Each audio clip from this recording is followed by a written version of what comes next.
어느 날 에서는 사냥을 갔다가 지친 몸으로 몹시 배고파하며 돌아왔습니다. 마침 야곱이 집에서 붉은 죽, 팥죽을 끓이고 있었습니다. 에서는 배고픔을 참을 수 없어서 야곱에게 죽을 좀 달라고 합니다. 야곱은 이때를 놓치지 않고 형 에서에게 팥죽 한 그릇의 형의 장자권을, 장자의 명분을 팔라고 이야기합니다. 형 에서는 당장 내가 배가 고파 죽게 생겼는데 장자의 명분이 무슨 소용이 있냐면서 팥죽 한 그릇에 동생에게 자신의 장자의 명분을 팔아 넘깁니다. 이 일이 에서의 인생에서 큰 변곡점이 됩니다. 이는 단 한 번의 실수가 아니었습니다. 하나님으로부터 부여되는 장자의 명분을 소홀히 여긴, 결국에 하나님을 무시하는 에서의 일상의 삶의 결과였습니다. 반면에 야곱은 그 가치를 사모했습니다. 형은 가지고 있으면서도 그 가치를 모르고 소홀하게 여겼던 장자의 명분, 자신에게는 주어지지 않은 하나님으로부터 오는 장자의 축복, 그 축복에 대한 가치를 야곱은 제대로 알고 있었습니다. 그 가치를 알지만 자신에게 그 자격이 주어져 있지 않았기 때문에 야곱은 그 장자의 명분을 더욱 간절히 사모해서 형 에서에게서 살 수만 있어도 좋겠다 생각하고 있는 그런 상황이었습니다. 그렇게 이 팥죽 사건이 장자의 명분에 대한 형제의 다른 마음을 드러내긴 했지만 당장의 실제적 의미는 없었죠. 그러나 오랜 시간이 흘러 이 일은 실제가 됩니다. 이제 이삭이 나이가 들어 잘 보이지 않게 되었을 때 그는 장남 에서를 불러 장자로서의 축복을 그에게 주려고 했습니다. 그때 엄마 리브가의 꾀와 도움 아래 야곱은 자신이 형 에서인 것처럼 아버지 이삭을 속여서 이미 형이 자신에게 팔아 넘겼던 그 장자의 축복을 실제로 자신이 받게 됩니다. 이 사실을 알게 된 에서는 이미 장자의 명분을 소홀히 여겨서 팥죽 한 그릇에 팔아 넘겼던 자신의 잘못에 대한 책임은 회피하면서, 즉 자신이 하나님과의 언약적 관계를 경지한 것에 대한 책임을 지려고 하지는 않고 야곱의 속임수만을 비난하며 분노합니다. 결국 에서는 이 일로 살기가 가득하여 야곱을 죽이려 하죠. 이에 야곱은 삼촌 라반의 집으로 도망하고 오랜 시간 도망자의 삶을 살게 됩니다. 오늘 우리가 만나게 되는 오바댜 말씀 속의 예언은 에돔에 대한 하나님의 심판의 말씀으로 시작이 됩니다. 에돔은 이 팥죽 사건에서의 에서의 후손입니다. 야곱의 후손으로 이루어지는 이스라엘의 형제 민족이었습니다. 성경의 야곱과 에서와 야곱의 팥죽 사건에 대한 이야기 중에 이런 말씀이 기록되어 있습니다. 야곱에게 이르되 내가 피곤하니 그 붉은 것을 내가 먹게 하라 한지라. 그러므로 에서의 별명은 에돔이더라. 자, 불타는 뜻의 이 별명이 에서의 후손들이 이루는 민족의 이름 에돔이 됩니다. 그리고 오늘 우리가 읽은 본문의 첫 부분은 이렇게 시작이 됩니다. 오바댜의 묵시라, 주 여호와께서 에돔에 대하여 이와 같이 말씀하시니라. 오늘 본문은 에돔에 대한 심판의 경고가 담긴 묵시의 말씀입니다. 묵시는 하나님께서 일상을 살아가는 인생들에게 감추어져 있던 하나님의 뜻과 계획을 선지자를 통해서 특별히 계시하신 말씀입니다. 오늘 본문의 묵시라는 단어는 보다라는 단어에서 파생된 명사이고 비전, 이상이라는 의미를 함께 담고 있습니다. 결국에는 오늘 묵시의 말씀을 통해 우리가 보고 깨달아야 할 것이 있다는 의미가 됩니다. 이것은 그냥 물리적으로 우리 눈으로 바라보는 것을 의미하는 것이 아니라 말씀을 통하여 우리의 삶의 시대적 영적인 상황과 나아갈 바를 알고 깨닫는 것을 의미합니다. 사랑하는 여러분, 묵시로 주어진 오늘의 말씀을 통해서 하나님께서 우리에게 보여주시기 원하시는 비전, 우리가 꼭 제대로 보아야 할 것을 바로 보고 오늘 우리 신앙의 삶에 어떻게 적용할지를 잘 깨닫고 실천하는 우리의 신앙의 삶이 될 수 있기를 축복합니다. 화면 보시고 함께 읽어보겠습니다. 시작. 우리가 먼저 하나님의 편이 되어야 합니다. 자, 오늘 말씀을 통해 우리가 제대로 보아야 할 비전은 하나님과 한편이 되어 있는 우리의 삶의 모습입니다. 하나님과 한편이 되어 있는 우리의 삶의 모습. 그러기 위해서 우리는 항상 하나님과 한편이 되기 위해서 우리는 항상 우리 스스로가 먼저 하나님의 편에 서 있는 신앙의 삶이 되어야 합니다. 오바댜는 호세아, 요엘, 아모스에 이은 소선지서 4번째 책입니다. 여호와의 종이라는 뜻과 여호와를 예배하는 자라는 중의적 이름을 가진 오바댜 선지자는 남유다가 바벨론에 의해서 멸망한 직후에 포로기 때에 하나님께서 그를 통해서 주시는 에돔에 대한 심판의 말씀을 기록했습니다. 오바댜서가 에돔의 심판에 대한 묵시의 말씀이라는 사실을 언급한 오늘 본문 1절의 앞부분에 이어서 1절의 나머지 부분은 이렇게 말씀하고 있습니다. 우리가 여호와께로 말미암아 소식을 들었나니 곧 사자가 나라들 가운데 보내심을 받고 이르기를 너희는 일어날지어다. 우리가 일어나서 그와 싸우자 하는 것이니라. 아멘. 오바댜가 들은 메시지는 여호와 하나님의 사자, 천사가 여러 나라들 가운데 보내심을 받아서 그들에게 함께 일어나 에돔과 싸우자, 이렇게 이야기하는 내용이었어요. 이해하기 쉽게 현대어 성경으로 보면 이렇습니다. 여호와께서 자기 사자를 여러 나라에 보내셨다. 우리는 그의 사자가 일어나라 에돔을 치러 가자 하고 말하는 소리를 들었다. 자, 여호와께서 말씀하시는 여호와께로부터 이 심판의 소식을 실제 듣기는 누가 들었을까요? 오바댜 선지자가 들었습니다. 그가 혼자 들었어요. 하지만 이 에돔을 향한 심판의 말씀은 당시에 이미 나라가 멸망했지만 남유다, 오늘 말씀 속에 이스라엘이라고 표현하기도 하고 유다 백성이라고 표현하기도 하는 남유다 백성들, 나라가 멸망했지만 그들 중에 여전히 하나님 앞에 신실하게 서려는 이스라엘의 남유다의 남은 자들이 연관되어 있는 에돔에 대한 심판의 말씀은 그들과 연관이 되어 있는 함께 들어야 하는 말씀이었어요. 그 사실을 드러내기 위해서 오바댜는 이렇게 서두에 자신과 이스라엘의 남은 자들을 포함해서 우리가 여호와께로 말미암아 소식을 들었다라고 표현을 하고 있는 거예요. 그렇다면 왜 에돔에 대한 심판의 말씀이 이스라엘, 즉 유다의 남은 자들과 연관이 되어 있을까요? 왜 그럴까요?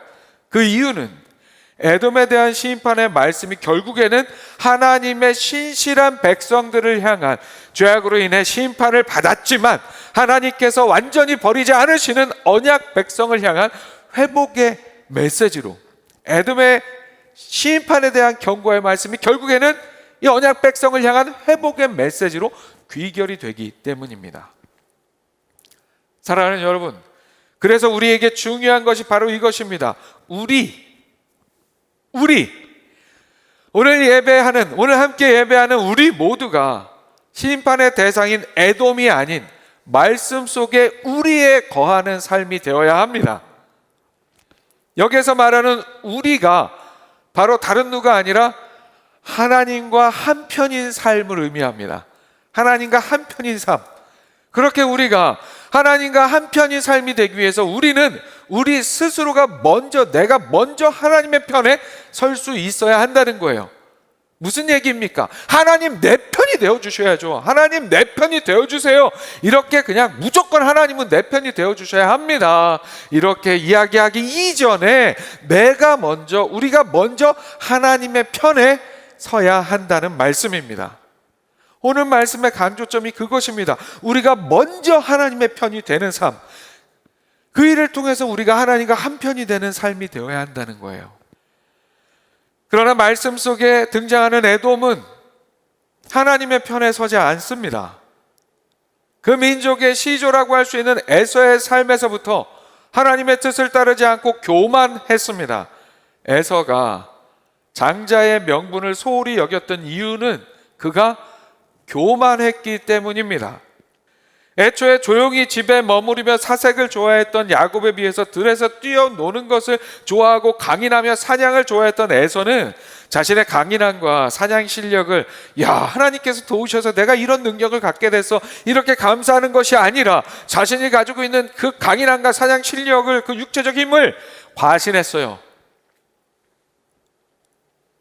내 주먹 믿고 살 수 있어. 내가 이렇게 힘이 세고 이렇게 잘하는데. 하나님이 주시는 장자의 명분과 같은 영적 가치는 무시하는 삶이었어요. 이런 삶의 모습 자체가 교만이었습니다. 그렇게 에서는 자신 스스로 하나님의 편이 되는 삶이 아니라 하나님이 주신 것을 소홀히 여기고 무시하며 하나님이 필요 없다는 식으로, 말씀드린 것처럼 소위 내 주먹을 믿고 산다 하는 교만한 삶이었습니다. 그리고 그런 에서의 교만한 삶은 그의 후손인 에돔의 민족적인 특징으로 이어집니다. 오늘 우리가 함께 읽은 본문 속에서 하나님께서는 에돔의 그러한 교만에 대해서 명확하게 지적하시죠. 너의 마음의 교만이 너를 속였도다. 바위 틈에 거주하며 높은 곳에 사는 자여, 내가 마음에 이르기를 누가 능히 나를 땅에 끌어내리겠느냐 하니. 실제 에돔은 오늘날 요르단 남부와 이스라엘 남부 지역의 거친 산악 지역의 삶의 터전을 잡았습니다. 높은 절벽과 바위 틈 사이에 거주하면서 외부로부터의 침략에 효과적으로 방어할 수 있는 그런 지형 속에 살았어요. 에돔의 수도라고 할 수 있는 주요 도시, 지금도 남아있는 페트라 유적지를 통해서 우리가 확인할 수 있어요. 이 페트라는 바위를 깎아 만든 도시입니다. 반석처럼 단단하게 보호될 수 있는 좁은 협곡에 자리 잡고 있어요. 그런 상황에서 에돔 사람들은 자신들이 높은 곳에 거주하고 있다는 자만과 높은 산과 바위 틈에서 생활하면서 자신들은 외적의 어떠한 공격으로부터도 안전하다고 생각하면서 오늘 말씀의 표현대로 누가 능히 나를 땅에 끌어내리겠느냐라는 자기 속임, 자기 착각 속에서 교만했습니다. 왜 착각입니까? 그런 자연 환경은 그들이 스스로 만들어낸 것이 아니었어요. 하나님께서 창조하신 자연의 일부였습니다. 그러니까 이들은 하나님께 감사했어야 했어요. 하나님, 우리에게 이런 삶의 터전을 주셔서 힘들고 어려웠지만 이렇게 외적으로부터 잘 보호될 수 있는 이런 높은 곳에 거하게 하시니 아무것도 아닌 우리를 하나님 감사합니다. 그렇게 했어야 함에도 불구하고 에돔은 그 자체를, 자연환경 자체를 자신들의 능력으로 생각하며 교만했습니다. 그들에게는 하나님이 불필요했던 거예요. 이러한 그들의 교만을 향하여 하나님께서는 오바댜 선지자를 통해 이렇게 선언하셨습니다.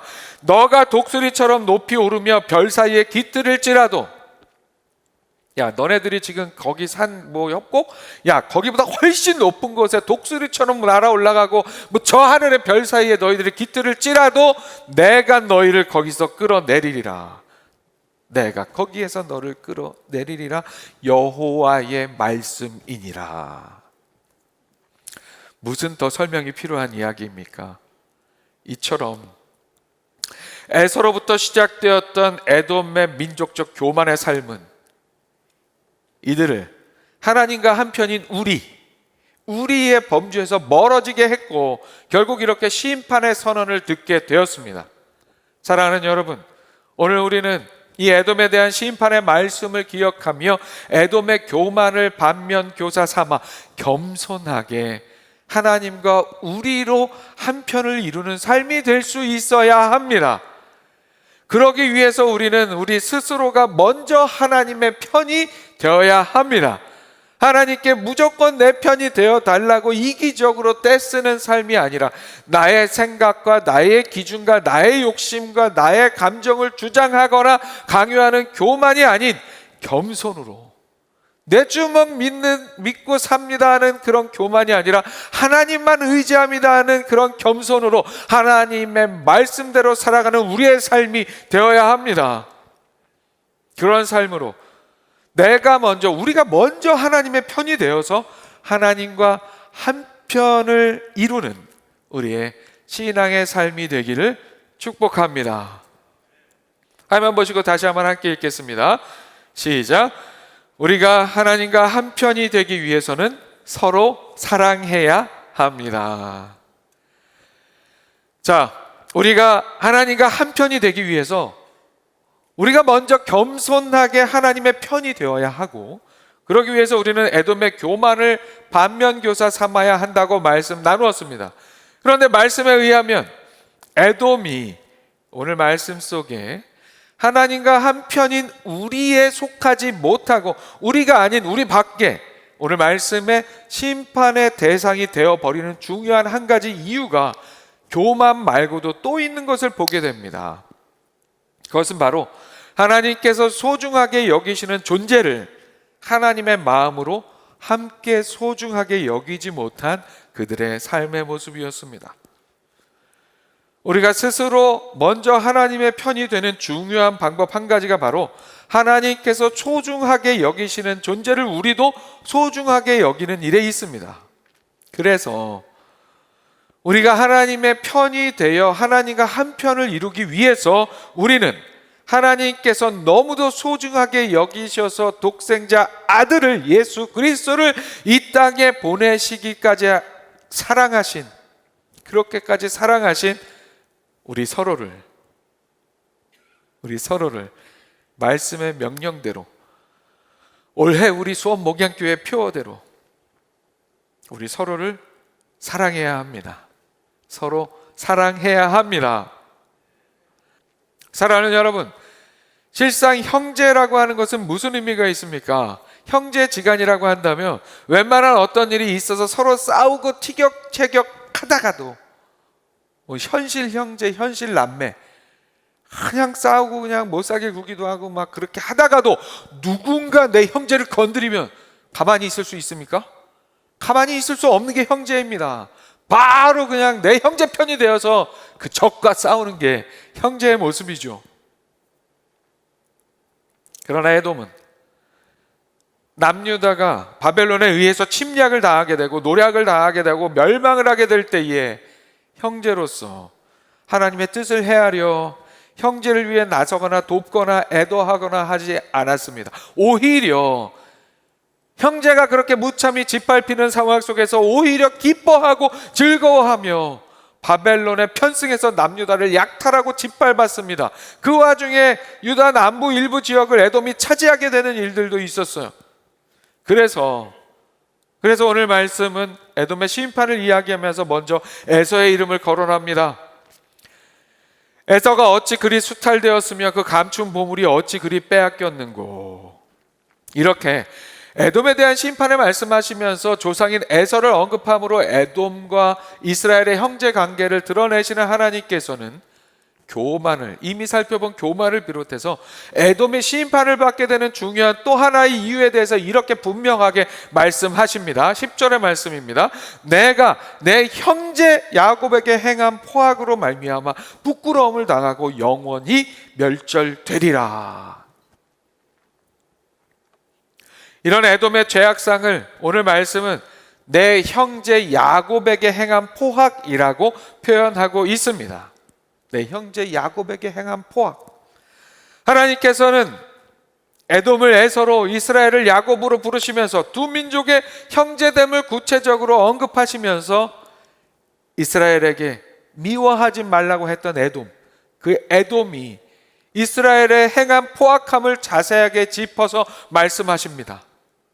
오늘 본문 11절부터 14절 말씀이 그 말씀인데요, 좀 쉽게 이해하기 위해서 현대인의 성경으로 함께 읽어보겠습니다. 화면 보시고 제가 읽어드릴게요. 원수들이 예루살렘을 침략하여 그 재물을 약탈하고 그 성을 제비 뽑아 나눌 때에 너가 그 곁에 있었으니 너도 그들의 원수와 다를 것이 없다. 너는 내 형제들의 불행을 만족스러운 듯이 바라보거나 유다 백성의 패망을 기뻐하거나 그들이 고난을 당할 때 우쭐대지 말았어야 했다. 내 백성이 재앙을 당하는 날에 너는 그들의 성에 들어가서 만족스러운 듯이 그들의 고통을 바라보며 그들의 재물에 손을 대고 또 그들이 고난을 당할 때에 사거리에 서서 도망하는 자들을 붙잡아 그들을 원수들에게 넘겨주었다. 이렇게 에돔은 형제 민족인 이스라엘, 유다에게 포악한 일을 저질렀습니다. 그리고 그렇게 행한 일은 에돔이 오바댜로 하여금 우리라 칭하는 그 범주 안에 에돔이 들지 못하게 했습니다. 하나님의 백성 유다를 향한 포악함은 하나님을 향한 포악함을 의미했습니다. 하나님과 한편이 아닌 하나님을 적으로 돌리는 그들의 행위였습니다. 그래서 하나님께서는 우리 편, 하나님과 함께하는 우리 편 안에 있지 않은 그들의 행위에 대해 가만히 있지 않으시고 모른 척하지 않으시고 심판하신다고 말씀하십니다. 사랑하는 여러분, 서로 사랑하는 우리가 되기를 소망합니다. 우리는 서로가 너나 할 것 없이 하나님 앞에 존귀한 존재들이기 때문입니다. 에돔과 같이 내 교만과 미움과 분노로 하나님의 귀한 자녀인 내 옆에 누군가를 사랑하지 않는다면 우리는 하나님과 한편이 될 수 없습니다. 오늘 말씀을 들은 우리가 하나님의 편이 되기 위해서 겸손하게 노력하고 서로 사랑하려고 함에도 불구하고 그런 우리를 힘들고 어렵게 만드는 사람들, 서로 사랑해야 되는데 자꾸 나만 사랑하게 만들고 나를 힘들게 하고 어렵게 하는 사람들, 에돔과 같이 우리와 다른 하나님과 한편이 아닌 그런 사람들이 항상 있습니다. 그런데 그런 사람들로 인해 고단한 우리에게 하나님께서는 하나님과 한편을 이루는 우리를 오늘 말씀을 통해 위로해 주십니다. 오늘 본문의 마지막 부분 15절과 16절 말씀을 현대인의 성경으로 보겠습니다. 화면에 띄워드립니다. 나 여호와가 온 세상을 심판할 날이 다가오고 있다. 에돔아, 내가 행한 대로 내가 너에게 갚아주겠다. 내 행위가 내 머리로 돌아갈 것이다. 내가 나의 거룩한 산에서 형벌의 쓴 잔을 마신 것처럼 내 주변의 모든 나라들도 그 잔을 마실 것이다. 그들은 한없이 마시고 비틀거리다가 아주 사라지고 말 것이다. 우리 편이 아닌 에돔을 향한 이 심판의 말씀을 통해서 하나님께서는 내가 알아. 내가 다 알아. 내가 그러니까 우리 편 아닌 걔네들 가만두지 않을 거야. 그렇게 하나님의 편에 서고자 고군분투하는 우리를 힘들고 어렵게 핍박하고 모욕하고 조롱하는 우리의 적들을 향하여 하나님께서는 그렇게 선포하십니다. 우리가 겸손하게 어떻게든 먼저 우리가 하나님의 편이 되기 위해 말씀의 원리대로 살아가려 할 때 그렇게 하나님의 편을 드는 우리와 하나님께서 진정으로 한 편이 되어주셔서 하나님께서는 우리를 결국 승리하게 하시고 우리를 통해 하나님의 나라가 우리 삶에 이루어지게 하실 것을 믿으시기 바랍니다. 결국에 우리를 승리하게 하실 하나님을 믿고 신뢰하면서 어떤 상황에서도 흔들림 없이 하나님과 한 편이 되는 신앙의 삶을 살아가는 우리 모두가 될 수 있기를 주님의 이름으로 축원합니다.